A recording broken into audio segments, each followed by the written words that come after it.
Hey guys, welcome back to Zero's album review. I know it's been a while since I've done one of these, but I've been waiting because I've been waiting for something to ship to me before I could talk about this. Some of you may already know what I'm talking about because you may have seen some of the single shoutouts I did. But today we're going to be talking about Nothing Is True and Everything Is Possible, the new album from Enter Shikari. I waited till this shipped to me. my vinyl. It actually the very last possible day it could ship was like Friday of next week. So I ended up getting this a few days ago. I've had a chance to listen to this album. Words are hard.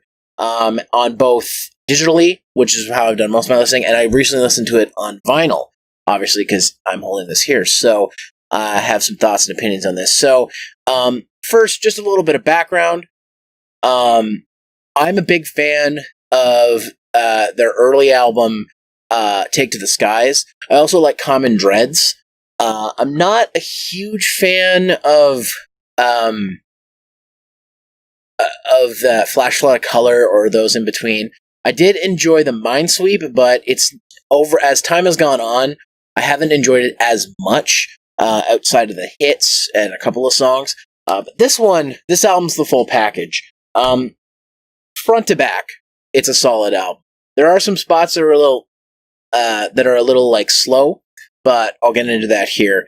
Obviously, a bunch of singles for this came out. The band was revealing tracks slowly as time went on to kind of hype people up for this album's release. And it's actually kind of good they did that because now that we're in this quarantine thing, it's it's been good to be able to listen to some new music as well as other things to enjoy while we try to survive this whole pandemic. So as for the tracks themselves, for the tracks layout, I think it's a good mix of. They didn't put all the singles at the front, like quite a few of them are, there's a lot of tracks they didn't release ahead of time that ended up being really good. Like I'd say like most of the first half is my favorite stuff, though there's good stuff sprinkled all into this. So The Great Unknown, that was one of the singles they released.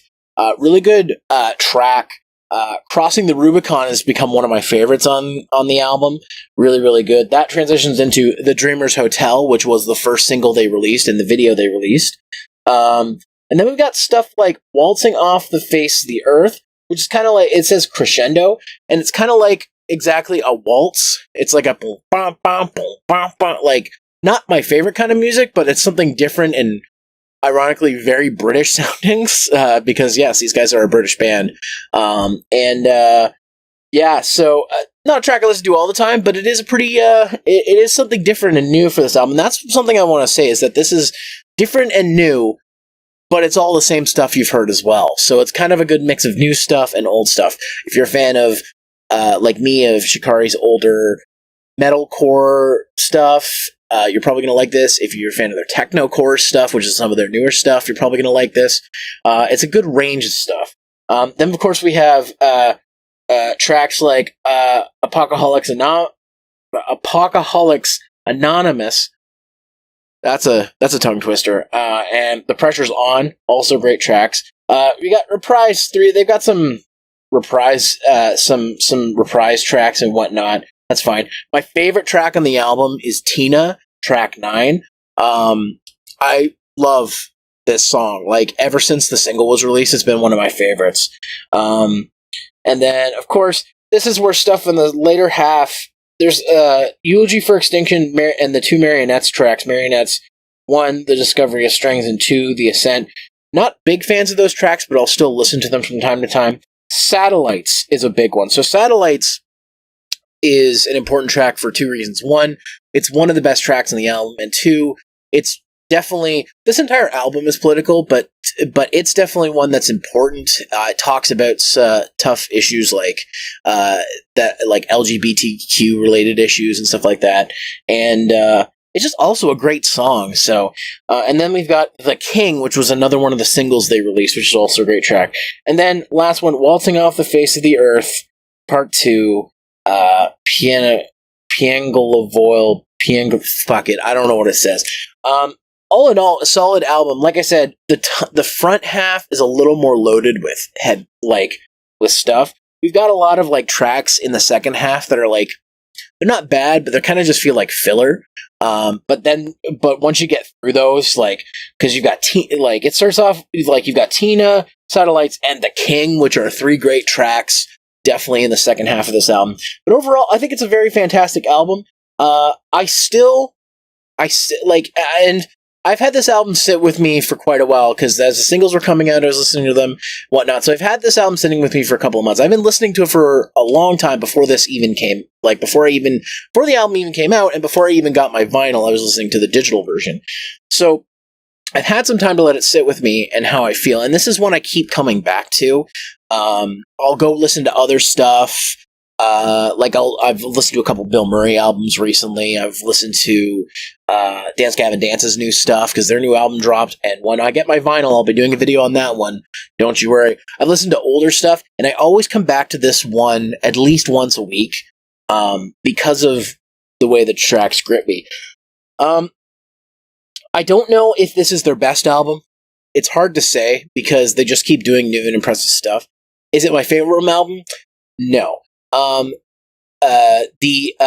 Take to the Skies, I think nothing will ever beat that in my mind, because Take to the Skies is such an influential, see, I told you words are hard, influential album in terms of that era of like metalcore and electronic core stuff, that it's hard for me in my mind to see anything better than it. I know my pal, Excalibur, Jordan, says that Common Dreads is his favorite, and I think I feel the same way he feels about Common Dreads I feel about Take to the Skies. I don't think anything will ever top it, but this has to be one of their best albums.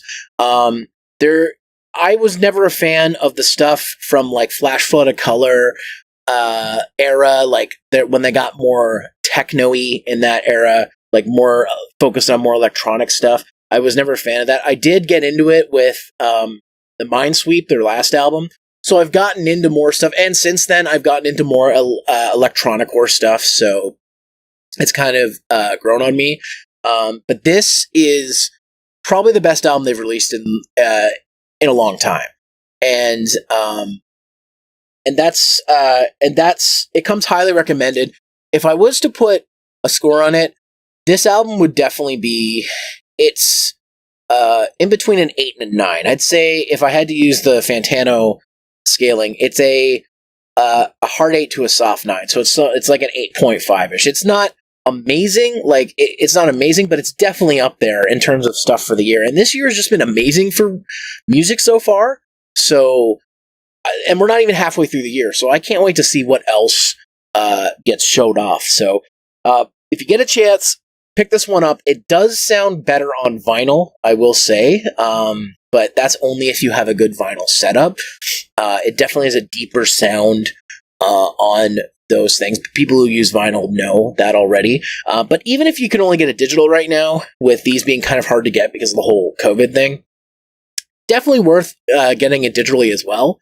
So it's also electronic core, so it's made kind of for digital as well. I just prefer a lot of my stuff on vinyl if I have the option to. So definitely recommend this. Check it out. Yeah, hopefully I'm going to be able to do more of these videos. I'm sorry I haven't done as many.